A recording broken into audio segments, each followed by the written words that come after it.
श्री दत्तप्रबोध अध्याय 55. श्रीपाद शास्त्री संत एकनाथ व चांग्याची कथा. अध्यायाला सुरुवात करूयात. संत एकनाथांप्रमाणेच पैठणमध्ये एक ज्ञानी वक्ता पंडित असा सद्गृहस्थ राहत होता. अतिशय शांतदांत उदार म्हणून त्याची ख्याती होती. तो कुणाच्या आध्यात नसे, मध्यात नसे, नेहमी उदास असे, आपल्याच विश्वात दंग असे, आनंद घन वृत्तेनं मनोमन उल्हासित राहत असे. तो सर्वांशीच समरसतेनं समभावानं वागे. सर्व चराचरात तो सर्व व्यापक विश्वंभर आहे. त्या विश्वंभरानंच प्रत्येक वस्तू निर्माण केली, म्हणून आपण सारी त्या एकाच जगन्येन त्याची लेकरं आहोत अशी त्याची वृत्ती होती. ब्राह्मण शूद्र उच्च नीच असा भेदभाव त्याच्या ठायी नव्हता. कोणताही जीव हे परमेश्वराचं स्वरूप मानून तो त्याला नमस्कार करीत असे. त्या जीवात ईश्वराचं रूप पाहत असे. आपल्यापेक्षा लहान असो, मोठा असो, स्त्री असो, पुरुष असो, लहान मूल असो, अगर वृद्ध असो, या साऱ्यांना तो मोठ्या भक्तिभावाने नमस्कार करीत असे. चराचरात प्रत्येक क्षणी प्रत्येक स्थळी श्री नारायण भरला आहे या तो येता जाताना, उठता बसताना, काम करताना, भोजनाला बसताना श्रीहरीचं स्मरण करूनच कार्यारंभ करत असे. एकनाथांची आणि श्रीपादांची भेट झाली आणि त्या दोघांचा एकमेकांशी दृढ स्नेह जमून गेला. एकनाथांच्या चरणावर डोकं ठेवतात श्रीपादाला भरून आलं. साक्षात परब्रह्म भेटल्याचा आनंद झाला. एकनाथांच्या दर्शनाला तो रोज येऊ लागला. गावातल्या काही लोकांना मात्र नाथांची आणि श्रीपादांची मैत्री जमलेली काही आवडली नाही. ते नाथांचे कान फुंकू लागले. श्रीपाद कोणालाही नमस्कार करतो, धर्म बुडवतो, शिवाशिव करतो, अहो शूद्रालाही वंदन करतो. या धर्मपरायण माणसानं जर असं धर्म बुडवणारं वर्तन केलं तर धर्म राखायचा कोणी? पण लोक कितीही बडबडले तरीही नाथ आणि श्रीपाद दोघेही त्याकडे लक्ष देत नसत. श्रीपादची ज्याला त्याला नमन करण्याची वृत्ती वाढतच होती. असेच काही दिवस गेले आणि एका पावसाळ्यात गोदेला महापूर आला. या महापुरात कसा काय कोण जाणे, पण श्रीपाद शास्त्री त्यात सापडला. झपाझप हात मारीत काठावर येत असताना त्याला महापुरात एक मेलेलं गाढव वाहत येताना दिसलं. नेहमीच्या सरावानं त्याने त्या मेलेल्या गाढवाला हात जोडले. लोक त्याच्यावरती टपूनच बसलेले होते. गाढवाला नमस्कार केलेला कळताच ते चिडून उठले. सगळे कुटाळ एकत्र जमून श्रीपादाला डिवचू लागले. म्हणू लागले, तुम्ही एका मेलेल्या गाढवाला कसं काय नमन केलं? या गाढवात तर कोणतं चैतन्य आता उरलेलं नाही, आणि जिथे चैतन्य नाही तिथे नमन करून काय उपयोग? अहो तुमचं नमन व्यर्थ गेलं. तुम्हाला अध्यात्मातलं खरं काहीच कळत नाही, पण फार कळतं असं तुम्ही आवानता. तुम्ही ठोंगी आहात, भगवी कपनी घातलेला बगळा आहात. बगळा त्या जमावातला एक संभावितपणाचा आवाहन म्हणाला. असं कसं म्हणता तुम्ही? स्वामी काय कोणालाही नमन करायला वेडे आहेत का? आपल्या दृष्टीने जरी ते गाढव चैतन्यहीन दिसत असलं तरी स्वामींच्या दृष्टीनं ते चैतन्यमयच आहे. अरे खरोखरच मेलेलं गाढव स्वामींच्या दृष्टीने चैतन्यमय असेल, कारण ज्ञानोबांना नाही का दगडी भिंत चैतन्यमय वाटली, तसंच हे गाढवाचं असेल. म्हणून म्हणतो, ज्ञानोबांनी जशी दगडी भिंत चालवली, रेड्यामुखे वेद बोलवले, तसेच ही आपले श्रीपाद स्वामी आता मेलेलं गाढव जिवंत करतील.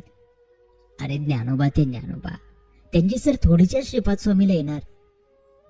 बरं झालं मंडळी, या निमित्तानं या वेडेच्या नमनाचा बंदोबस्त तरी करता येईल. अजून एक जण उत्तरला. त्यावर दुसरा म्हणाला, योग्य सूचना आहे दोस्तांनो तुमची.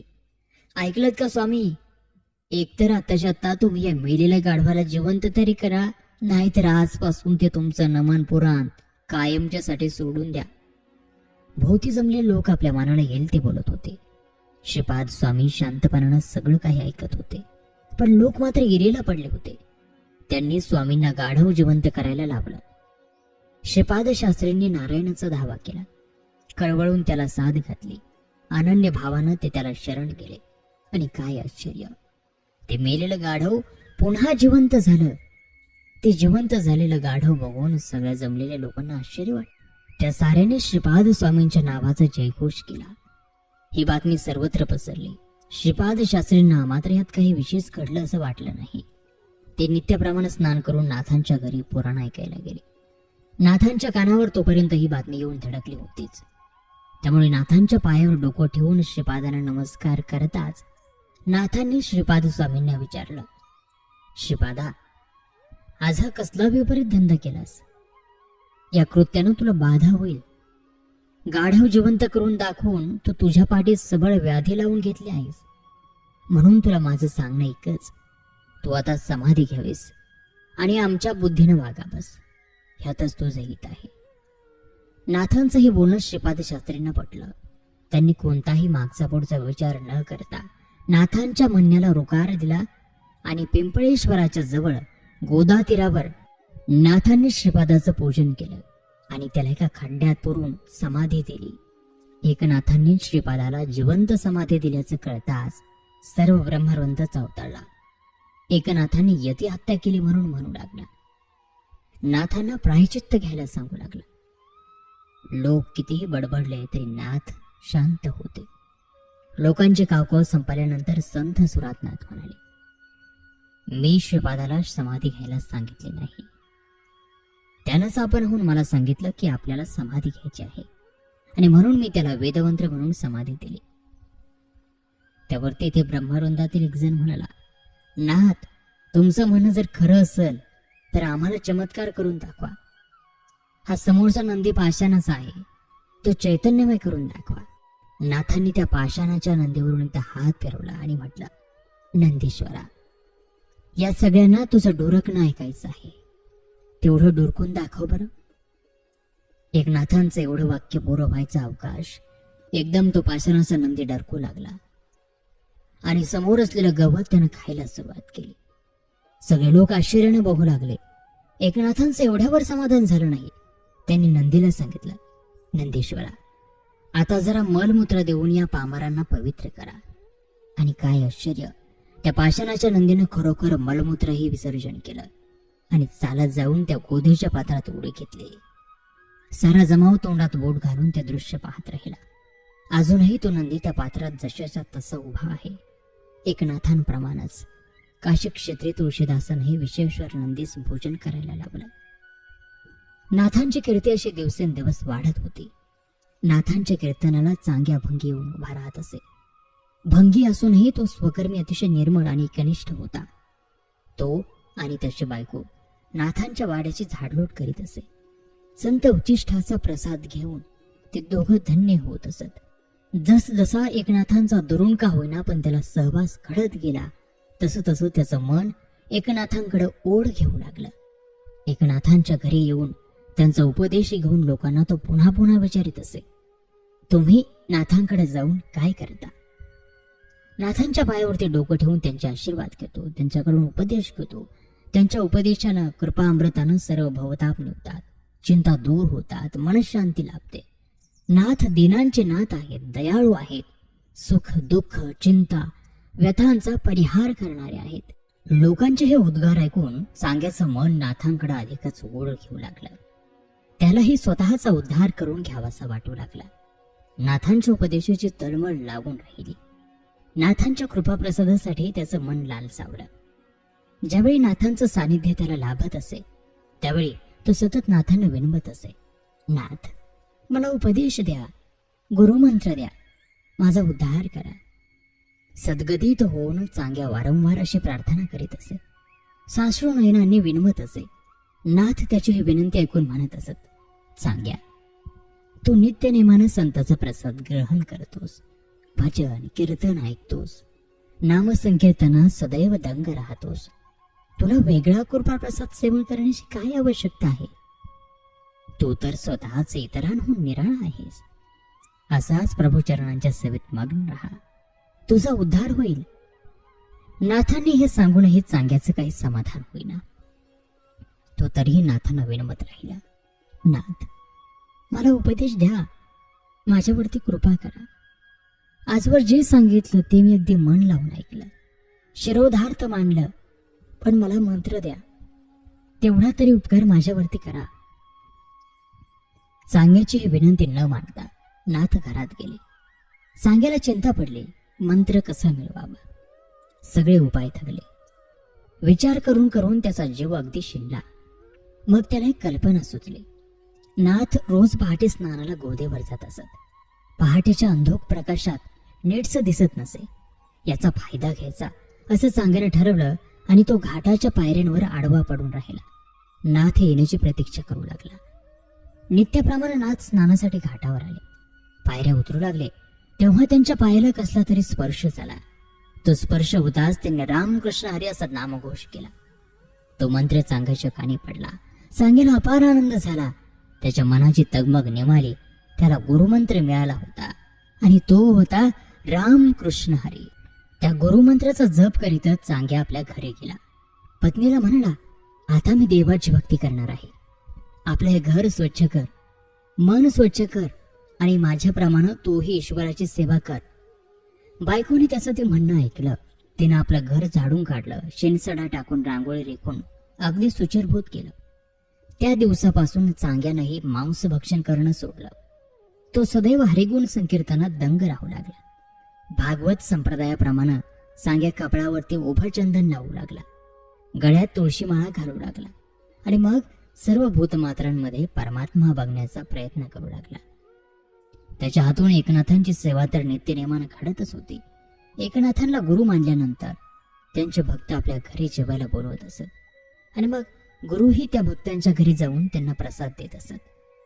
चांग्याच्या बायकोला हे माहीत होतं. तिनं आपल्या नवऱ्याला सांगितलं की अहो, बाकीच्या सगळ्यांच्या घरी नाथ जाऊन आले. तुम्ही त्यांच्याकडून अनुग्रहही मिळवलात, गुरुमंत्रही मिळवलात, पण त्यांना आता आपल्या घरी जेवायला बोलवा ना. आता आधी त्यांना जेवायला बोलवा. बायकोचं हे म्हणणं चांग्याला पटलं. एक दिवस कीर्तन आटोपल्यानंतर सर्व आपापल्या घरी निघून गेले. तरीही नाथांच्या पायरीशी चांग्या घुटमळत राहिला. नाथांनी त्याला विचारलं, चांग्या, कीर्तन संपलं तरी सुद्धा तू इथं का उभा? त्यावरती तो म्हणाला, नाथ, आपल्यापाशी एक मागणं होतं. सगळ्यांच्या घरी आपण जेवायला जाता, प्रसाद देता. मला सुद्धा तुमचा प्रसाद हवा आहे, आशीर्वाद हवा आहे. तुम्ही माझ्याकडे जेवायला यायला. नाथांना त्याचं मन मोडविना ते हसत म्हणाले, अरे चांग्या, काय एवढी घाई आहे? मी काय केव्हा येईल, अगदी उद्या सुद्धा. नाथ त्याला चेष्टीत म्हणाले, पण भोळ्या भाबड्या चांग्याला ते खरंच वाटलं. तो आनंदाला त्याला आसमान ठेंगणं वाटू लागलं. तो धावत धावत घरी गेला. बायकोला म्हणाला, बये, नाथांनी आपल्या घरी यायची माझी विनंती मान्य केली. नाथ उद्या जेवायला येतील. सुचिरभूत होऊन तू सगळी तयारी कर. कशाची कमतरता माझ्या गुरुमाऊलीला पडता कामा नये. चांग्याची बायकोही ऐकून कृतकृत्य झाली. तिने निगुतीनं मन लावून कोंड्याचा मांडा केला.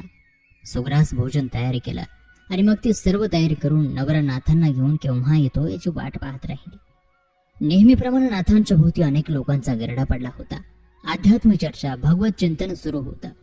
चांग्या दाराबाहेर ताटकळत ती चर्चा ऐकत उभा होता. शेवटी त्याला राहवलं नाही. तो मोठ्यानं म्हणाला, नाथ, आपण जेवायला माझ्या बरोबर घरी येत आहे ना? मी आपल्याला न्यायला आलोय. चांग्याची उत्तर ऐकून नाथ चकित झाले. त्यांच्या लक्षात ही गोष्ट नव्हतीच. जमलेले लोक उचेष्टेनं हसू लागले. चांग्याला काही वर्णाश्रम धर्माचं महात्म्य आहे की नाही? खोडं लागल्यागत नाथांना घरी बोलवायला आलाय. नाथ, या महारड्याला प्रसाद म्हणून द्या काहीतरी. तुमचं उष्ट, स्वतःची जात कोणती, आणि आला नाथांना बोलवायला. अहो, नाथांच्या ठाई भेदभाव नाही. तुम्ही काय बोलता? नाथ जातील चांग्या घरी. नाथांच्या भोवती जमलेले लोक आपापसात चर्चा करत होते. चांग्या नाथ काय म्हणतात त्याची वाट पाहत उभा होता. चांग्याला काय उत्तर द्यावं नाथ विचारात पडले. कोटाळ लोक गंमत पाहत उभे होते. नाथांनी चांग्याला सांगितलं, असं कर, तू हो पुढं. एवढं निरूपण संपलं की येतोच मी. चांग्या घरी गेला. बायकोनं ताटपाट मांडून रांगोळी घालून सर्व तयारी केली होती. ती तयारी व्यवस्थित झाली की नाही हे पाहून चांग्याही नाथांची वाट पाहू लागला. इकडे टवाळ लोकांनी मुद्दामच नाथांना बोलण्यात गुंतवून ठेवलं. तत्वचिंतनात नाथ मग्न झाले. त्यांना वेळेचं भानच उरलं नाही. लोकही पुढं काय होत आहे हे पाहण्यासाठी तिष्ठत बसून राहिले. इकडे काय झालं, दोघंही नवरा बायको वाट पाहून पाहून दमली. त्यांना वाटलं नाथ आपल्या घरी काही येणार नाहीत. जेवणाची वेळ तर टळून चालली. दोघंही अस्वस्थ झाली. इतक्यात दारात नाथ हजर झाले.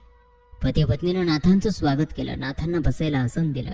त्यांचे हातपाय धुतले, पुसायला उपरणं दिलं आणि मग गरम गरम अन्न पाण्यात वाढून आणून नाथांच्या पुढ्यात ठेवलं. सांग्याच्या बायकोनं आपलं सर्व पाककौशल्य पानाला लावून स्वयंपाक रांधला होता. नाथ पोटभर जेवले. सांग्यानं नाथांना दक्षिणा दिली आणि त्याच्या लक्षात आलं की विड्याचं सामान आणायला आपण विसरलोच. त्यानं नाथांना विनंती केली, नाथ, फक्त तांबूल तेवढं द्यायचं राहिला. बाजारात जाऊन मी पटकन विडा घेऊन येतो, तोवर थांबा. नाथांनी होकार दिला. सांग्या लगबगीनं बाहेर पडला. बाजारातून विडे खरेदी करून तितक्याच लगबगीनं माघारी आला. घरी येऊन घरात पाहतो तर काय, त्याला नाथ काही घरात दिसेना. तो कावरा बावरा झाला. त्यानं बायकोला विचारलं, अगं नाथ कुठं गेले, कसे गेले? अहो, मी तर इथेच आहे कायम, पण नाथ जाताना मी काही पाहिलं नाही त्यांना. सांग्यानं भिरभिरून एक दोनदा हात बाहेर करून सारं घर पाहिलं. आपलं फुलपात्र नाथ त्याच्याच घरी विसरून गेले होते. ते फुलपात्र आणि तांबूल घेऊन सांग्या नाथांच्या घरी आला. नाथ सभोवताली जमलेल्या श्रोत्यांबरोबर तत्वचर्चा करण्यात मग्न झाले होते. तहान भूक हरपून श्रोतेही निरूपणात तल्लीन झाले होते. इतक्यात दाराशी येऊन सांग्यानं नाथांना हात मारले. नाथ, तुमच्यासाठी मी बाजारात इडा आणाय गेलो होतो आणि तेवढ्यात उठून तुम्ही इकडं कसं काय आला तो? आणि येताना हे पात्र माझ्याच घरी विसरला. एवढं पात्र घ्या, तांबूल घ्या आणि मला माझ्या ब्राह्मण भोजनाचं सर्व पुण्य मिळू द्या, मला कृतार्थ करा. त्यावरती नाथ म्हणाले, अरे सांग्या, हे काय बोलतोस तू? मी तुझ्या घरी जेवायला आलो होतो. अरे पण केव्हा? सांग्या म्हणाला, अहो नाथ, का थट्टा करताय गरीबाची? आताच नाही का तुम्ही माझ्या घरी जेवलात? आम्हाला दोघांना प्रसाद खा म्हणाला. तुम्हाला द्यायला तांबूल नाही म्हणून प्रसाद न खाताच मी बाहेर पडलो. घरी तुम्ही दिसला नाहीत म्हणून हे घेऊन आपल्या दारी आलोय. थट्टा सोडा आणि याचा स्वीकार करा. नाथांच्या मध्ये गुंग झाले. सांग्या खोटं बोलणं शक्य नव्हतं. सांग्याच्या हातात एकनाथांच्या घरचंच पात्र होतं. नाथांच्या लक्षात सारा प्रकार आला. प्रत्यक्ष श्रीहरी भोळ्या भाबड्या श्रद्धाळू सांग्या घरी एकनाथ बनून जेवायला गेले होते. नाथांना गैवरून आलं. त्यांनी सांग्याला साष्टांग दंडवत घातला. सांग्या, अरे तुझी भक्ती एवढी थोर की प्रत्यक्ष श्रीहरी तुझ्या घरी जेवले. तुझी भक्ती खरोखर अगाध आहे रे. गंमत पाहायला जमलेले सारे लोकही थक्क झाले. त्यांनी सांग्याच्या नावाचा जय जयकार केला. नाथांनी ठरवलं होतं की ज्ञानेश्वरीवरही निरूपण करायचं, टीका लिहायची. एका शुभ मुहूर्तावर त्यांनी लिखाणाचा आरंभही करून ठेवला होता. पण काही ना काही कारणांवरून लिखाण लांबणीवर पडत होतं.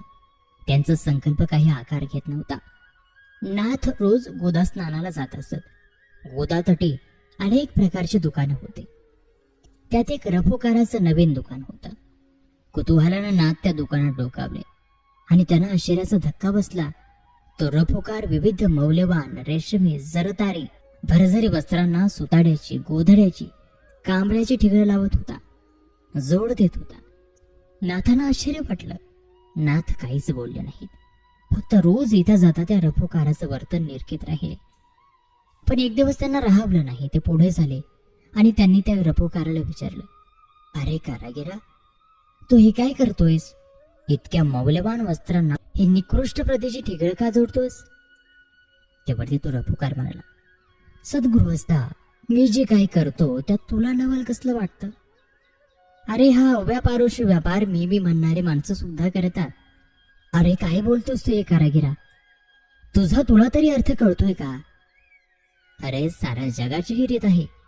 गृहस्था स्वतःला विद्वान आणि पंडित म्हणून घेणारी या नगरीतली प्राज्ञ माणसं सुद्धा माझ्यासारख्या उद्योग करतात. त्यांना नाही तो विचारायला जात असं का करता म्हणून. मग मीच काय रे तुझं गोड मारलं? आपल्या नगरीत असं कोण करतं सांगशील मला? अरे तो एकनाथ माहित नाही का तुला? स्वतःला फार मोठा विद्वान आणि बुद्धिमान, प्रतिभा संपन्न समजतो. मग त्याचं काय झालं? त्यानं कशाला ठिगळ लावली? आपल्या नावाच्या उच्चारानं खरं तर एकनाथ चकित झाले. पण त्यांना उत्सुकता लागून राहिली की तो कारागीर काय म्हणतो. म्हणून त्याने पुन्हा विचारलं, सांगतोस ना पुढं काय झालं? काय होणार? ज्ञानेश्वरीच्या पैठणीला त्यानं धाबळीचं ठिगळ जोडायचा संकल्प केला. कारागिराचं हे वाक्य पुरं व्हायच्या आत नाथांनी त्या श्रीकृष्ण मुरारीच्या पायावर लोळण घेतली आणि त्याची क्षमा मागितली. कारण तो कारागीर दुसरा तिसरा कोणी नसून प्रत्यक्ष भगवान श्रीकृष्ण होता. श्रीकृष्णाने श्रीमद भागवत नाथांच्या हाती दिला. आणि त्याच्या 11व्या स्कंदावर टीका लिहिण्यासाठी आशीर्वाद दिला. त्या दिवसापासून नाथांनी भागवत पुराणाला सुरुवात केली. स्नान, पूजा, अर्चा, भोजन उरकलं की ते पुराण सांगायला बसू लागले. नाथांची वाणी मोठी गोड होती, रसाळ होती. सारे श्रोते पुराण श्रवणात तल्लीन होऊन जात असत. आणि श्रोतो अशा प्रकारे दत्तप्रबोध ग्रंथातील हा 55वा अध्याय या ठिकाणी समाप्त होत आहे. आता पुढील अध्यायावरती नाथ भागवतावरती कशा प्रकारे टीका करतात ते आपण पाहूयात. तेव्हा तो अध्याय पाहायला विसरू नका आपल्या स्मेट फॉर मराठीवरती. चला तर पुन्हा भेटूयात पुढील अध्यायात. तोपर्यंत नमस्कार, धन्यवाद.